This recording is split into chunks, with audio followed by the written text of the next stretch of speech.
Welcome. Today, we're diving into a fresh WhatsApp web update that gives you more control over your online visibility straight from your PC.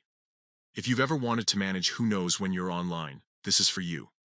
Let's get started with a simple guide to help you navigate these new privacy settings. First, open WhatsApp web on your computer. Make sure you've linked it to your phone by scanning the QR code.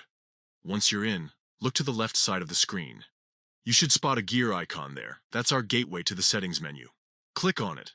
Inside the settings, you'll find several options.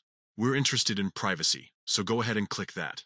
Now, you're in the heart of your privacy controls. Here, look for Last Seen and Online. Clicking this opens up the options to customize who sees when you were last active and whether you're currently online. You'll see options like Everyone, My Contacts, and Nobody. But the feature we want is Same as Last Seen. What this does is sync your online status visibility with your last seen settings.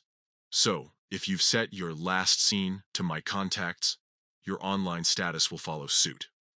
To set it up, under the Who Can See When I'm Online section, choose Same as Last Seen. This links your online status to your last seen settings, giving you a cohesive privacy setup. If you've already configured your last seen settings, your online status will automatically match. And that's it. You've now tailored who can see when you're online on WhatsApp web. This new feature is a fantastic way to maintain a bit more discretion and control over your online presence. Feel free to tweak these settings as you see fit, experimenting with different configurations to find what works best for you. We hope you found this tutorial helpful. Don't forget to like and subscribe for more tech tips and tricks. Stay tuned for the next one.